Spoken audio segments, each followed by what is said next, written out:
Assalamualaikum warahmatullahi wabarakatuh. Selamat pagi untuk kelas metodologi 5D. Pada perkuliahan kali ini, kita akan membahas untuk pertemuan terakhir pada mata kuliah satelit cuaca, yaitu analisis siklon dengan metode Dvorak. Tentu materi ini secara teori sudah dijelaskan oleh teman-teman kalian untuk pembahasan teori tentang analisis siklon di Dvorak. Kali ini saya coba menjelaskan tentang bagaimana menerapkan metode ini dengan satelit.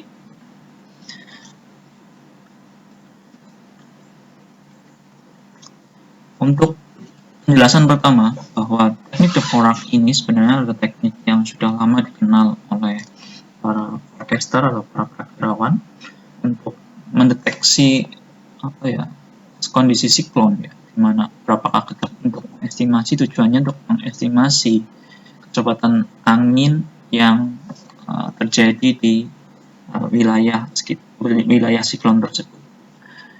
Metode ini memanfaatkan citra satelit guna mendeteksi atau mengestimasi berapa cepat angin di wilayah siklon tersebut. Pada umumnya, teknik ini bisa menggunakan citra visible atau infrared. Tapi pada kali ini, saya menjelaskan dengan penggunaan pada saat citra infrared. Kenapa?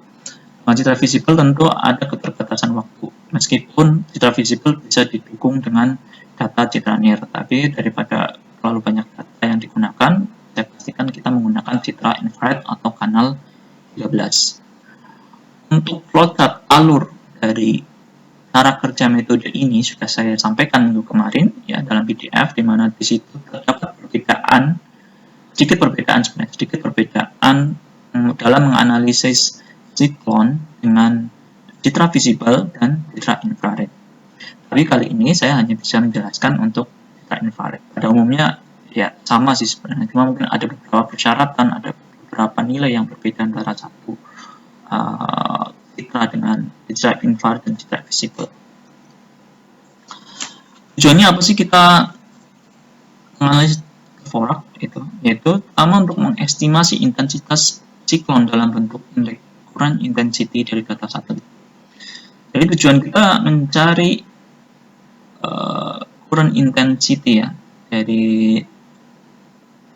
dari siklon tersebut, fenomena siklon tersebut, untuk mengestimasi kecepatan anginnya. Karena dulu mungkin masih menggunakan satelit yang cukup belum sehebat sekarang, jadi kita perlu kemampuan untuk menghitung kecepatan angin dengan citra satelit tersebut.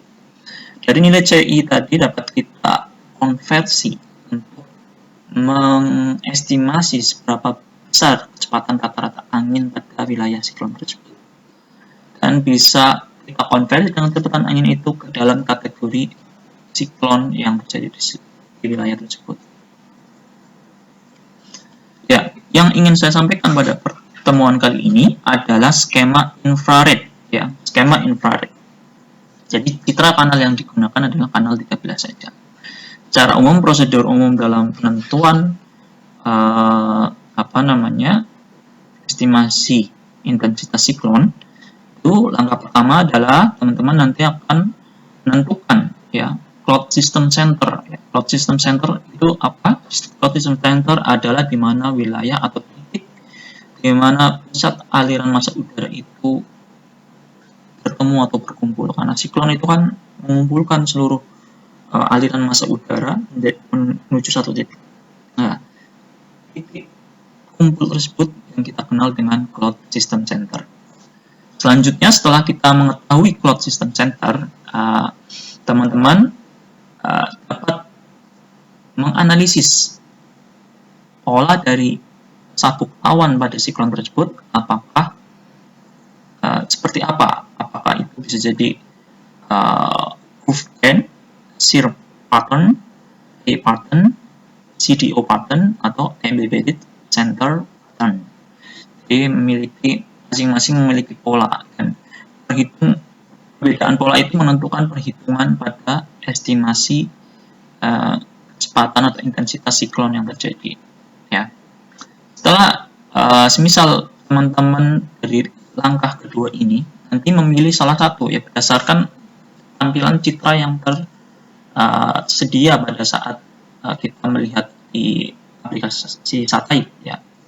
Setelah kita memilih salah satu, nanti kita baru bisa menghitung beberapa estimasi indeks untuk kita menentukan TI, current intensity. Setelah kita melewati tahap kedua, ya teman-teman nanti masuk ke tahap ketiga. Ya.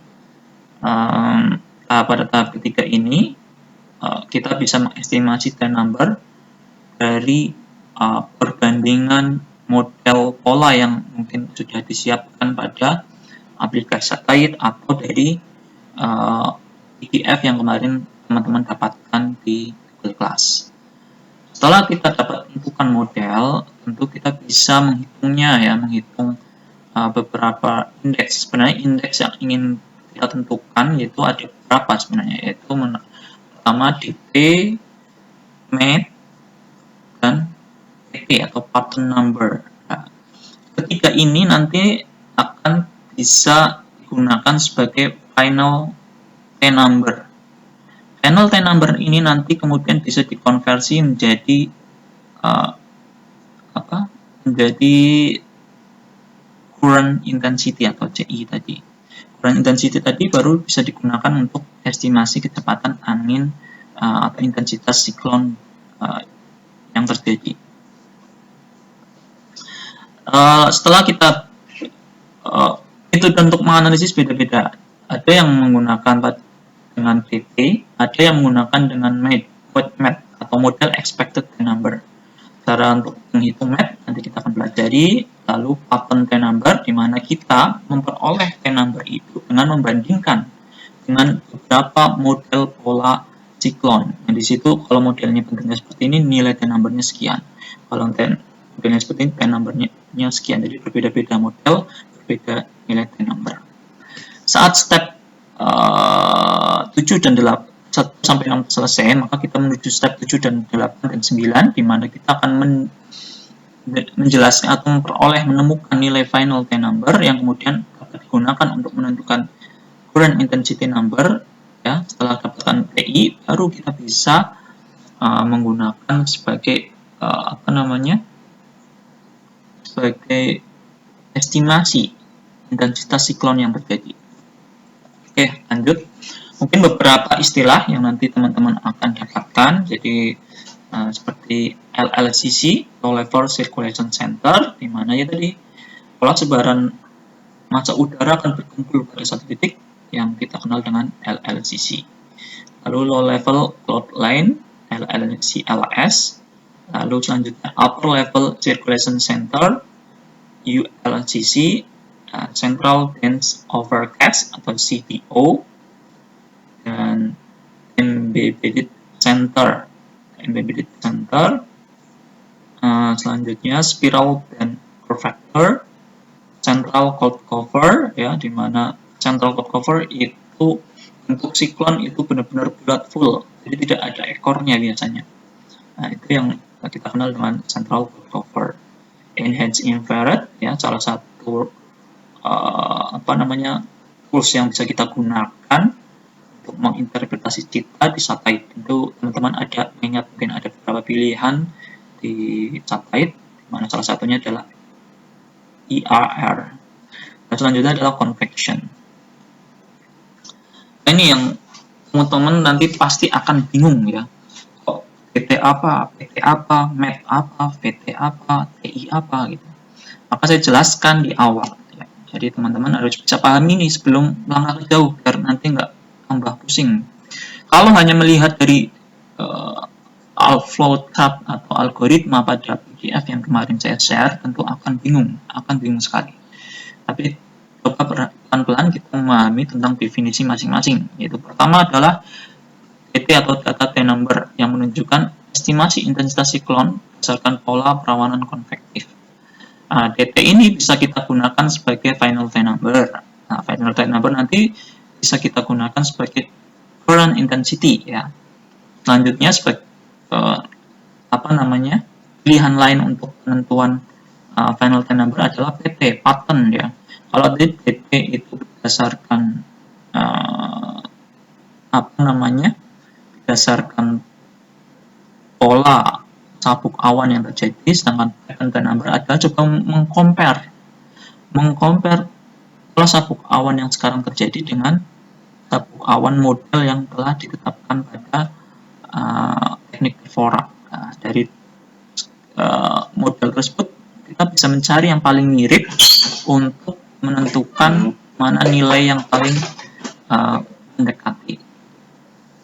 Selanjutnya adalah model expected number. Nah, model expected number nanti kita peroleh dari nilai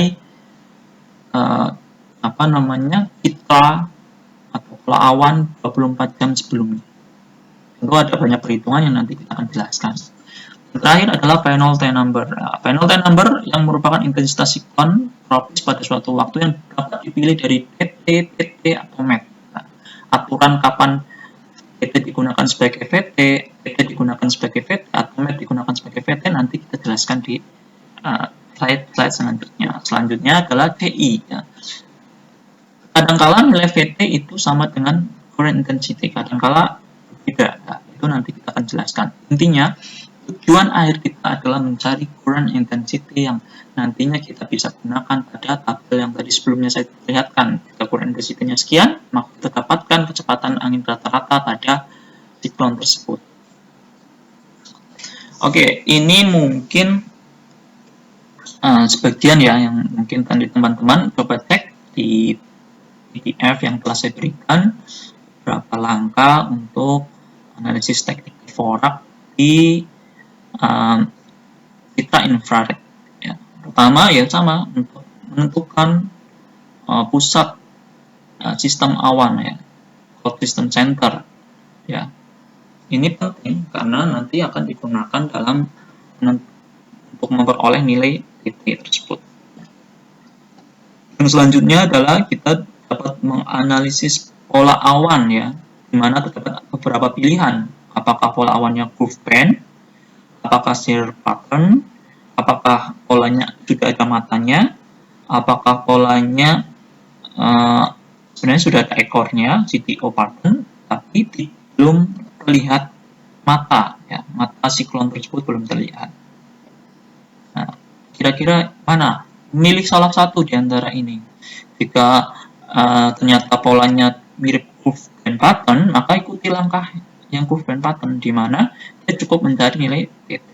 Kalau shear pattern bagaimana? Sama, nilainya adalah nilai DT. Ya. Kita bisa jelaskan misalnya nilai 0,2 ya, ternyata ini tutupan awannya hanya 0,2 lingkaran saja, maka nilai DT-nya itu kisaran 1,5. Atau mungkin kalau di shear pattern jarak antara pusat konveksi dengan pusat dense overcast-nya itu kisaran 1 atau lebih kecil dari 1/4 derajat. Itu maka DT-nya ditentukan 1,5. Untuk jika patternnya 2A dan 2B akan lebih mudah karena kita cukup memikirkan nilai DT-nya saja. Setelah DT-nya ada, baru kita bisa melaju ke tahap ke-4, 5, dan seterusnya. Tapi bagaimana jika polanya 2T? Nah, ini agak kompleks karena tidak hanya dalam menentukan DT pada pola mata, terdapat beberapa nilai yang harus kita cari, yaitu nilai E ejective, dan nilai band future ya, band future untuk nanti akhirnya dapat DT. Nanti kita jelaskan di slide selanjutnya. Lalu yang terakhir CTO. CTO sebenarnya polanya sama ya, ada ekor, ada kepala siklon, tapi di sini belum ada matanya. Nah, di sini juga ditentukan seberapa diameter dari CTO tersebut, lalu dinilai dari bending future-nya bagaimana untuk memperoleh DT. Nah, intinya pada poin 2 sampai D sama-sama ingin menentukan nilai D. Langkah selanjutnya adalah kita ingin mencoba nilai penentukan pusat siklon ya. Teman-teman, kalau misalnya teman-teman memiliki pola siklon yang ada matanya, tentu lebih mudah karena pasti pasti mata sebagai pusat siklon ya, pusat siklonnya. Tapi bagaimana jika belum ada siklon atau bahkan bentuknya tidak jelas, mungkin pada saat awal-awal pertumbuhan. Nah, ini akan kita jelaskan ya. Pertama, bahwa untuk menentukan pusat siklon, jika siklon sudah memiliki mata, maka pusat siklon pada matanya. Jika belum memiliki mata, maka telusuri pusat pusaran tertuju, garis tarik lurus dari dense overcast ke leher kepala koma. Lalu yang ketiga, titik tengah garis tersebut merupakan pusat siklon. Jika mungkin teman-teman ada pola seperti ini ya. Ada pola seperti ini, pola koma, awan siklon koma. Teman-teman lihat pola awan, sebenarnya pola awan adalah menggambarkan pola sirkulasi udara yang terbentuk, di mana ini adalah awan pola sirkulasi udara dingin, sedangkan yang di sini adalah pola sirkulasi udara hangat. Saat pola sirkulasi udara hangat, kita dapatkan titiknya, lalu kita tarik hingga menuju ke akhir dari sirkulasi udara dingin. Nah, titik tengah ini maka bisa dinyatakan sebagai pusat siklon. Nah, sama seperti ini mungkin. Nah, ini kita misalkan di sini, maka titik tengahnya adalah di sini.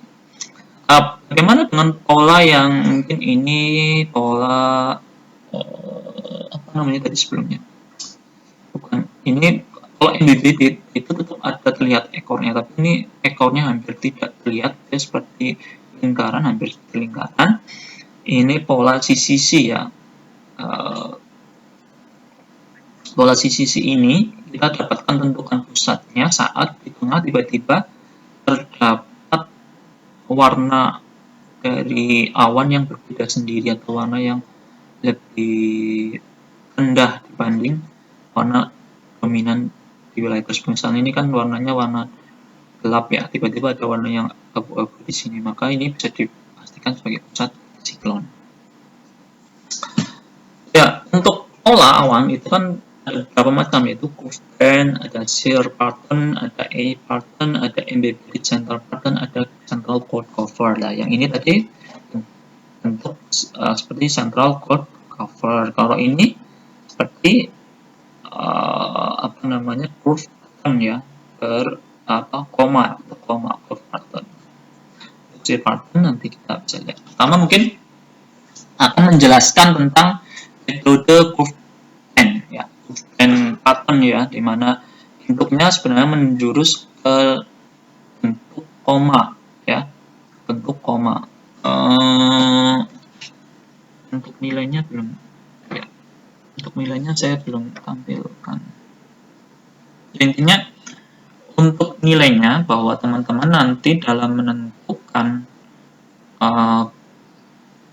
apa namanya nilai dari PT dari curve band pattern itu berdasarkan sabuk awan yang terbentuk pada siklon tersebut atau calon siklon tersebut.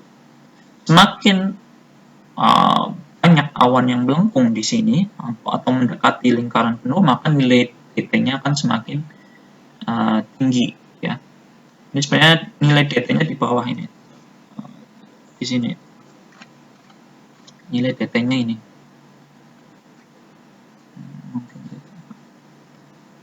Nilai DT-nya misalnya kalau lebih dari 0,2 maka 1,5, kalau tentang 0,4 sampai 0,5 maka 2,5, kalau 0,6 hingga 0,6 hingga 0,75 maka nilainya DT3, kalau lebih dari 8 tapi kurang dari 1 maka 3,5 ya. Hitungnya bagaimana sih? Kalau pola awannya ini kan kita anggap nilainya 0,2 ya, 0 atau lebih 0,2 atau 0,3. Kalau seperti ini sebenarnya 0,3 kalau saya hitung dari sini 0,1, 0,2, 0,3. Karena nilainya lebih dari 0,2 maka nilai DT-nya itu 1,5, bisa ditambah 0,5 atau 0 atau minus 0,5. Ini memang untuk metode Dvorak ini cukup subjektivitas ya. Tapi dengan panduan flowchart ini sebenarnya bisa meminimalisir tentang subjektivitas itu. Mungkin antara satu orang dengan orang yang lain, bisa jadi nilai dalam estimasinya beda, tapi tidak terlalu beda jauh karena sudah ada panduannya. Kalau terlalu beda jauh berarti ada kesalahpahaman dalam memahami tentang metode ini.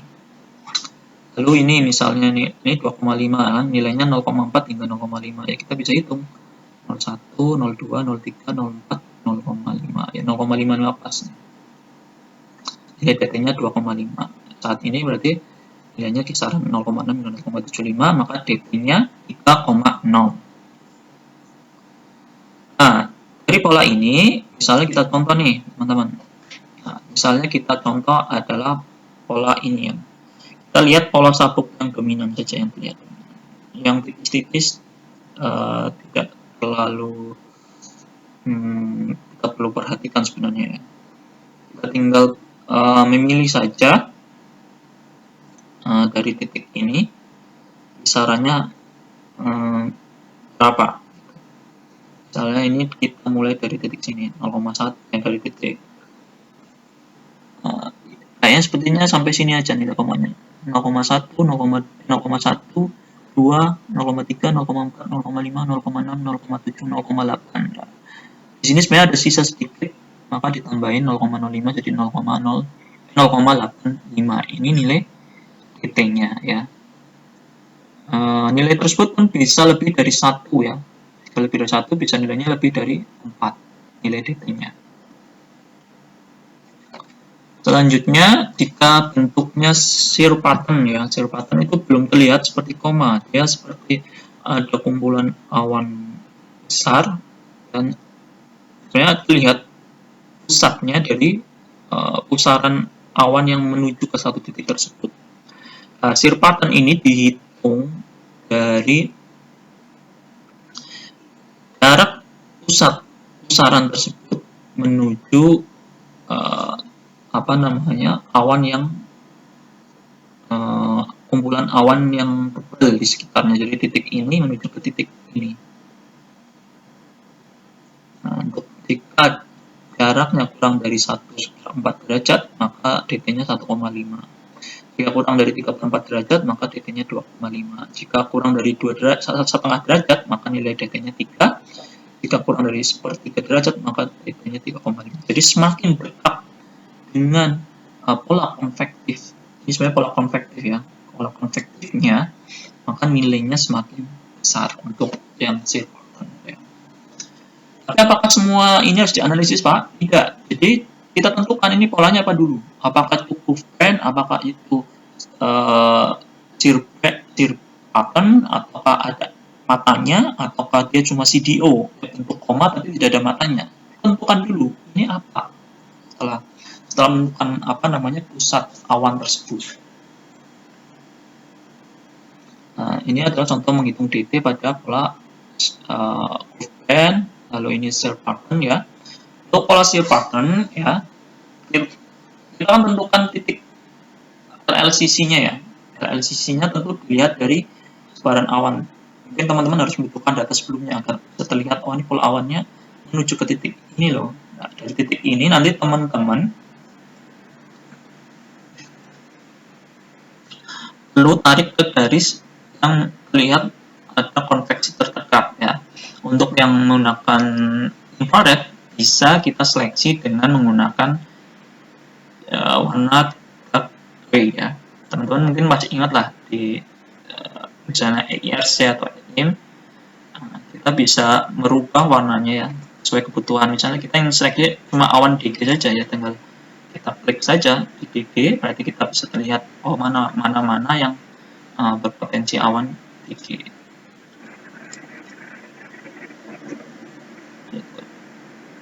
Minimalnya awan DG ya, untuk sebagai menyatakan awan konvektif. Kalau lebih tinggi dari DG, tidak masalah.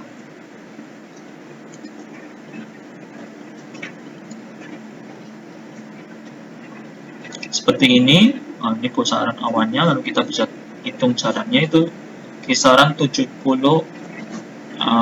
nautic miles, itu nilainya 1,5 untuk DT-nya. Selanjutnya, ini adalah menurut saya pola yang cukup complicated karena perhitungannya tidak sesederhana saat menjelaskan tentang curve band maupun shear pattern. Saat menjelaskan curve band cuma satu kali lihat, kita melihat gambarnya saja dan menentukan mana yang sesuai kan. Untuk pola A pattern ya, di sini kita membutuhkan beberapa nilai. Itu pertama nilai E-nya sendiri, lalu E adjustment, lalu nilai bending feature-nya untuk akhirnya nanti mendapatkan DT ya.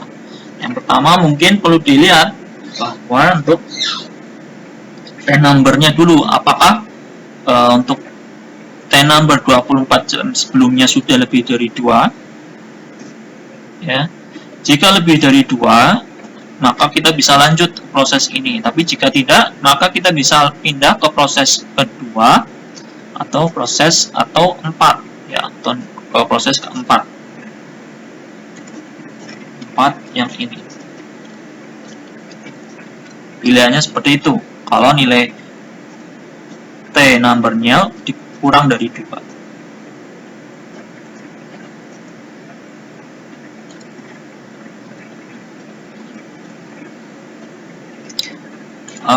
Pertama, saat teman-teman ingin mencari nilai dari DT pada pola mata, siklon yang punya mata, kita perlu tadi saya jelaskan ada E number, E adjustment, ada bending feature number. Ya. Untuk formula atau rumus DT itu pada pola mata itu adalah penjumlahan adalah CF ditambah BF, di mana CF merupakan penjumlahan E ditambah E adjustment. Cara menentukan nilai E, pertama adalah tentukan warna terdingin yang melingkari penuh mata siklon. Ya, tentukan warna terdingin ya, paling terdingin itu apa? Yang melingkari penuh siklon. Lalu ukur jarak terdekat dari mata siklon hingga tepi yang paling jauh dari mata siklon. Jadi jarak terdekatnya berapa? Jadi harus melingkar penuh ya untuk mencari nilai E. Jadi warnanya melingkar penuh. Kalau melingkar tapi ada yang hilang atau putus, maka itu belum bisa digunakan warnanya. Tapi harus melingkar penuh. Setelah itu jarak minimum harus memenuhi berdasarkan tabel ini. Misalnya teman-teman melihat ada warna CMG, warna yang CMG yang melingkari pola mata penuh. Di mana nilai CMG tentu kita cari yang terdingin ya. Misalnya ada yang terdingin CMG, tapi CMG tersebut melingkari penuh. Nah, melingkari penuh, tapi saat diukur jaraknya ya, di mana dari mata siklon hingga yang paling jauh, nilainya tidak sampai dari lebih dari 0,5 derajat atau 30 notmils. Maka kita mundur atau dalam artian kita pilih warna yang lain ya, warna yang lain yang melingkari selain CMG apa, misalnya W. Setelah dihitung sudah melewati nilai 30 notmils atau lebih dari 0,5 derajat ya, melingkar penuh, jarak minimumnya terpenuhi, maka kita dapatkan nilai E-nya yaitu 6 seperti itu. Contohnya seperti ini. Misalnya adalah mungkin warna CMG di sini ya. Pertama adalah CMG terdingin. Ternyata setelah diukur jaraknya hanya 18 notmils dan 9 notmils ya. Ini tidak bisa memenuhi karena harus lebih dari 30 notmils ya. Yang terpenuhi adalah warna yang putih ternyata. Warna yang putih itu jaraknya 43 notmils. Gimana Pak ngitung jarak itu di satelit? Teman-teman kemarin sudah mempelajari sebenarnya untuk menghitung jarak. Kita tinggal klik measure. Kita bisa gunakan move mungkin ya, move bisa. Kita tinggal misalnya titik 1 ke titik kedua. Nah, kita bisa dapatkan jarak dalam kilometer maupun notmils. Itu untuk menentukan jaraknya ya. Ya, jika ada pertanyaan nanti disampaikan saja di Google Class. Oke, setelah kita mendapatkan nilai E adalah 6, selanjutnya adalah kita mencari nilai E adjustment ya. Cara menentukan nilai E adjustment, nah, di sini ada tabel lagi, tabel dimana dia menentukan warna terdingin yang melingkari mata siklon.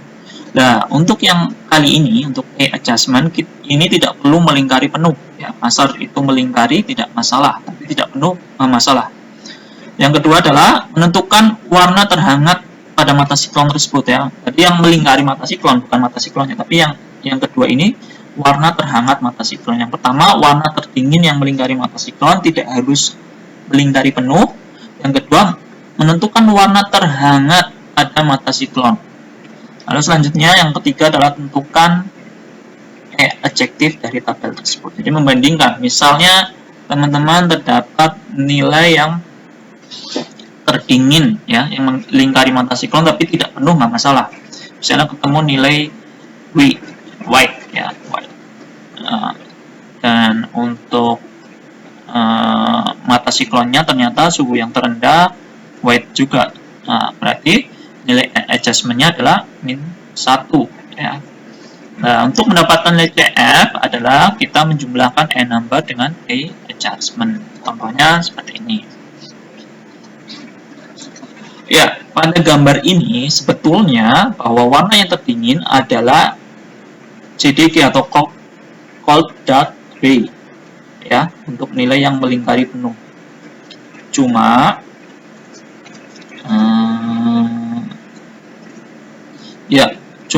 untuk dia melingkari penuh, cuma ternyata pada tabel untuk yang suhu di sekitar mata itu maksimum di CMG, maka kita turunkan ke CMG saja ya, ke CMG ya, sama-sama ini yang melingkari karena dia terdingin kedua setelah CDG, tapi kebetulan di tabel hanya sampai ke CMG, maka kita pilih CMG. Dan warna untuk di suhu, warna di mata ini adalah warna black. Nah, kita dapatkan CMG untuk suhu sekitar mata dan black untuk suhu mata, maka dapatkan -0,5. Maka adjustment-nya adalah -0,5. Nah, setelah dapatkan nilai 0,5, maka kita bisa jumlahkan 6 ditambah -0,5, maka didapat 5,5. Nilai ini disebut dengan CF ya, CF. Langkah selanjutnya adalah kita menentukan tentang bending feature ya. Bending feature ditambahkan pada CF saat nilai CF ini adalah 4 atau lebih, tapi saat CF itu lebih dari MET, maka tidak perlu menambahkan PF. Jadi saat nilai CF itu lebih besar dari MET, nilai MET nanti kita pelajari pada sesi selanjutnya, maka tidak perlu menambahkan PF ya, catatannya. Saat nilai CF, berarti ada dua syarat terpenuhi. Nilai CF-nya lebih dari sama dengan 4, dan nilai CF-nya tidak boleh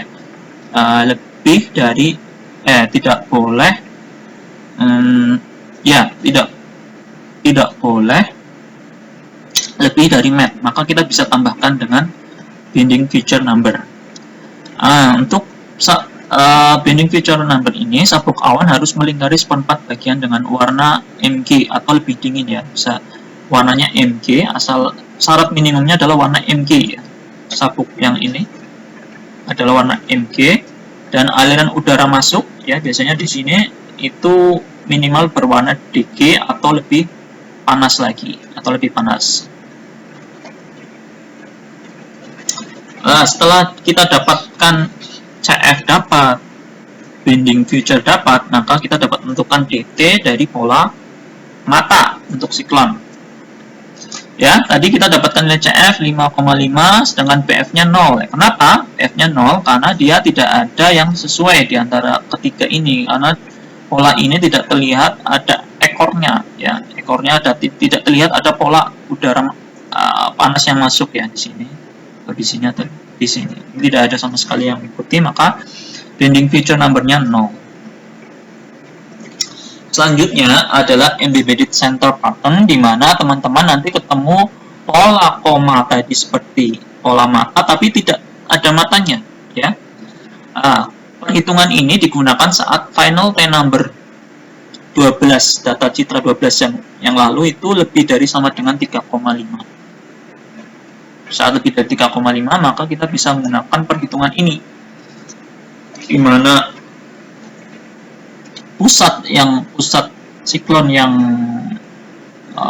apa namanya tadi, ini kan embedded center, bisa juga pusat siklon tadi memiliki jarak lebih dari sama dengan 0,6 derajat ya, tergantung yang pusat awannya itu warnanya apa, apakah putih atau lebih dingin, maka jika melewati 0,6 derajat maka nilainya 5 dan seterusnya.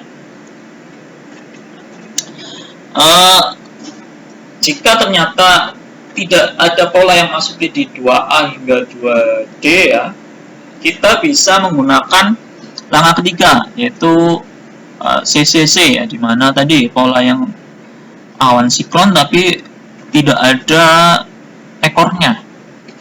Nah, ketika final T lamanya kurang dari 3, gunakan nilai MET untuk 12 jam, lalu gunakan nilai yang sama. Tapi ketika nilai T lamanya itu lebih dari 3,5, maka gunakan T number tersebut yang sama. Gunakan sebagai final T dan menuju ke langkah 9 langsung. Ini adalah contoh CCC ya. Lalu langkah keempat, yaitu kita akan menentukan nilai MET ya, model expected T number. Yang pertama, membandingkan citra dengan citra 24 jam yang lalu. Jadi kita perlu data citra 24 jam yang lalu. Lalu yang kedua, amati perkembangan awan ya dari 24 jam lalu hingga yang sekarang, kira-kira jadi semakin berkembang menjadi siklon, sama bentuknya, nggak ada perubahan signifikan, atau memburuk, trennya melemah, jadi semakin pudar awannya, semakin pecah, seperti itu. Langkah yang kelima, setelah kita melihat perubahannya, apakah semakin berkembang atau sama atau semakin pecah, awannya semakin melemah, kita lihat kecepatannya ya, berkembang tapi lambat ya, misalnya berkembang lambat tapi maka nilainya perlu ditambah 0,5. Berkembang tapi kecepatannya normal, ditambah 1,0. Berkembang tapi cepat, ditambah 1,5. Bagaimana jika melemah? Melemah tinggal kebalikannya, saat melemah tapi lambat maka dikurangi 0,5. Melemah tapi normal kecepatannya maka dikurangi 1. Melemah tapi 1,5 sangat cepat, yaitu kita kurangi 1,5. Itu nilai MET ya. Nilai MET 20, kita lihat T number-nya dulu, T number 24 jam yang lalu bagaimana. Nah, T number ini perlu ditambah atau dikurang berdasarkan aturan ini. Saat dia berkembang cepat, berarti ditambah 0,5. Ditambah 1. Berkembang tapi lambat, maka ditambah 0,5. Berkembang tapi kecepatannya normal, ditambah 1,0. Berkembang tapi sangat cepat perkembangannya, ditambah 1,5. Untuk menentukan nilai MET. Setelah menentukan nilai MET, kita memerlukan nilai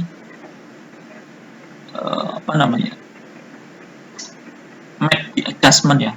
Nilai MET-nya perlu di adjustment dengan cara kita mencari pattern T number atau IT number. Jadi IT number-nya berapa untuk menentukan nilai MET-nya. Jadi saat nilai MET-nya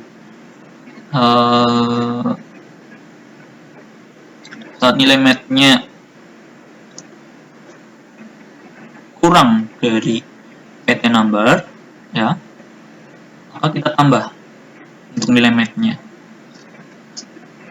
Ditambahnya 0,5. Sedangkan jika nilai PT number-nya lebih kecil dari MET number, maka MET number-nya kita kurangi. Untuk penentuan final T number, tadi di awal saya jelaskan itu ada beberapa nilai yang bisa kita gunakan, itu menggunakan pertama kita prioritaskan untuk nilai dt ya, untuk nilai dt ketika data t-number tersebut memiliki pola awan yang jelas yang dapat mewakili. Jadi ini benar-benar GoofBand nih, bisa dihitung jumlah ininya apa namanya spiralnya berapa.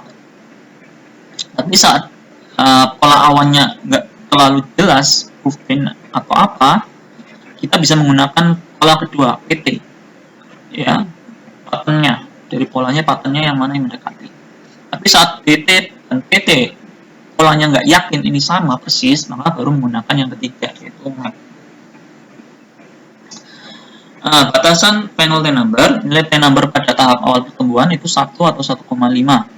Lalu pada 48 jam pertama, pertumbuhan siklon panel T tidak bisa diturunkan pada malam hari. Yang ketiga, 24 jam setelah awal 1,0, panel T harus kurang dari 2,5. Dengan batasan panel t-number, jika nilainya kurang dari 4, PT hanya dapat berubah 0,5 dalam waktu 6 jam. Jika lebih dari 4, PT hanya dapat berubah nilainya 1 dalam waktu 6 jam, atau 1,5 dalam waktu 12 jam, atau 2 dalam 18 jam, dan 2,5 dalam waktu 24 jam. Panel T harus lebih besar 1 dari map tersebut. Sedangkan untuk nilai CI bisa menggunakan panel t-number atau nilainya sama dengan panel t-number, kecuali siklon tersebut menunjukkan pelemahan atau penguatan setelah lemah. Jadi siklon itu lemah kemudian menguat lagi seperti itu. Tapi saat tidak dua kejadian tersebut, maka kita bisa tentukan CI itu sama dengan panel t-number. Pada tahap awal pelemahan siklon, 6 jam pertama dibuat sama selama 6 jam pertama, kemudian CI sama dengan panel t-number tambah 0,5 atau 1 hingga VT tidak berubah selama lebih dari 6 jam. Ini adalah mungkin studi kasus untuk kasus siklon tropis Panco ya, dan kemarin teman-teman juga ada data IR-nya sebenarnya untuk tanggal 10 dan 11 2020 jam 00 UTC. Kita bisa menggunakan untuk menentukan cloud system centernya.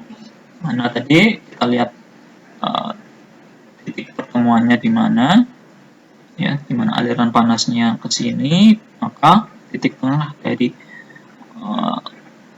garis menghubungkan dari leher menuju ujung kepala, maka bisa dikatakan sebagai cloud system center. Lalu kita bisa tentukan pola awan, ya. Pola awannya apa? Ya, pola awannya kita bisa menggunakan GoofBand, ya, GoofBand, di mana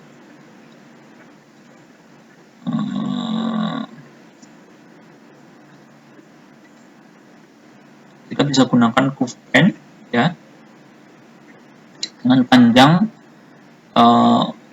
GoofBand-nya ternyata 1,5. Dilihat dari lengkungannya ya, walaupun ya ini permasalahannya bahwa di GoofBand ini tidak full untuk sabuk awannya, tapi secara umum setelah saya hitung itu kisaran 1,5. Misalnya kita mulai dari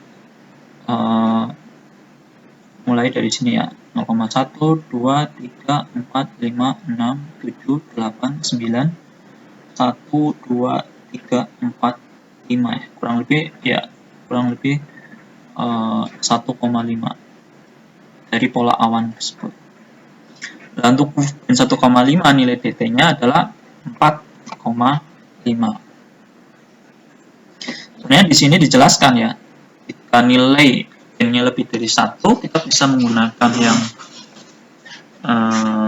analisis EIR 2T ya, dimana tapi 2C kan ada matanya. Kebetulan ini yang citra ini belum ada matanya, belum ada pusat matanya ya, karena di sini masih ada kayak ada aliran udara panas yang masuk ke dalam yang tengah di sini, jadi belum bisa dinyatakan sebagai mata. Maka kita bisa menggunakan yang 2A ya. Di 2A berbeda loh analisisnya, saat dia lebih dari 1,5, dt-nya bisa 4,5.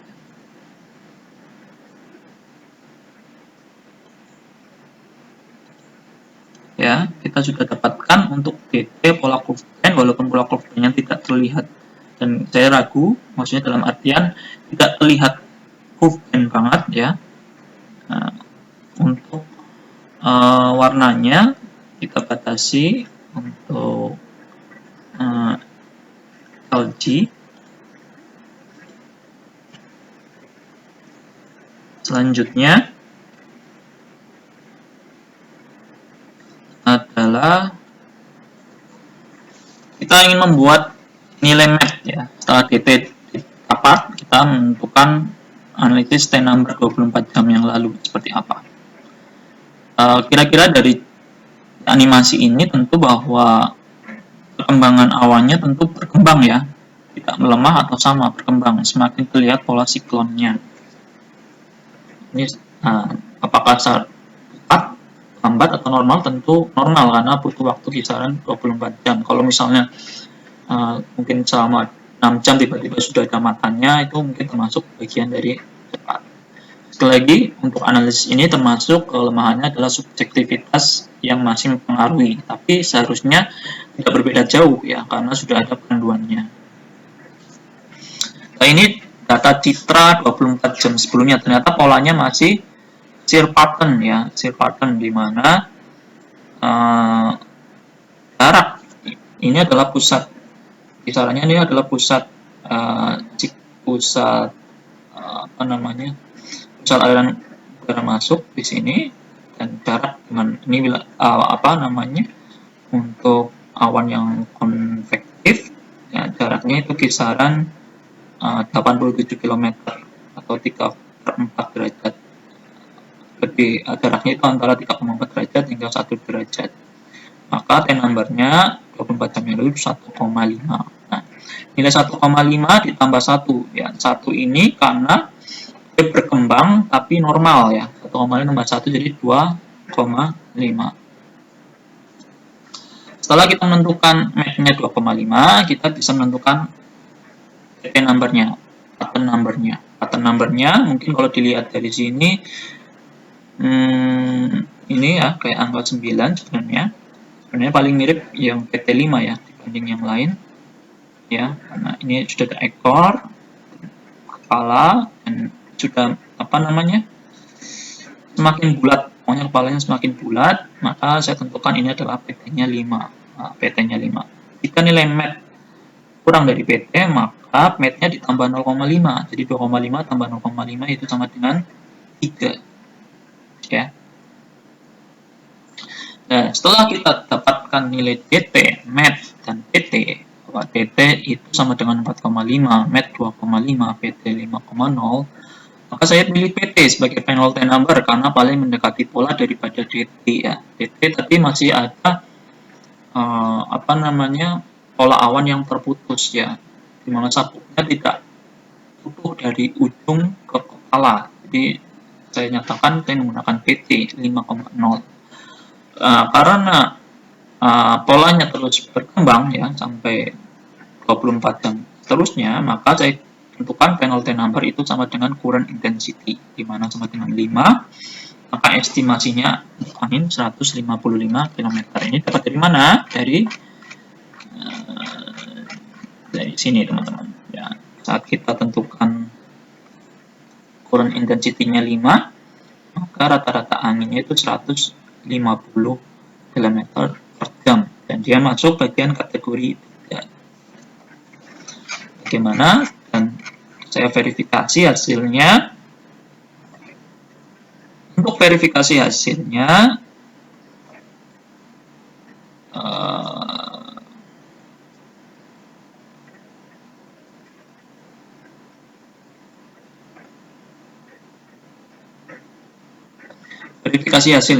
untuk data siklon pada tanggal 11 itu menunjukkan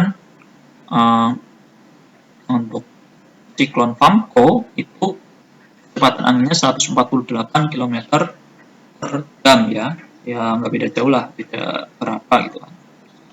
Kalau tadi estimasi saya sekitar 155, tapi kalau ini 148, tidak terlalu beda jauh. Jadi mungkin kalau teman-teman hitung sendiri, membandingkan sendiri, lebih cocok ini nih, bisa jadi malah mendekati teman-teman ya. Sekali lagi, analisis ini masih ada pengaruh subjektivitas, tapi seharusnya subjektivitas itu tidak terlalu lebar, tidak terlalu berbeda jauh, jika pemahamannya memang tepat saat menganalisis the forecast tersebut. Mungkin saya hanya bisa memberikan satu contoh, nanti teman-teman ingin coba contoh yang lain, silahkan, nanti kita bisa diskusikan sama-sama untuk penentuan itu. Mungkin itu saja. Jika ada pertanyaan silahkan disampaikan di Google Class. Saya ucapkan terima kasih. Mungkin sudah sampai pertemuan ke-14 kita bersama-sama belajar tentang citra satelit.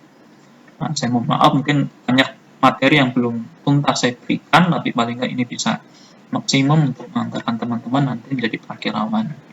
Mungkin teman-teman ingin belajar sebenarnya tentang fog, tentang volcanic ash, nanti teman-teman bisa explore sendiri karena waktu yang cukup ya. Sebenarnya banyak materi, tapi pertemuan kita dibatasi 14 pertemuan, dan ya, saya yakin teman-teman banyak tugas setelah ini.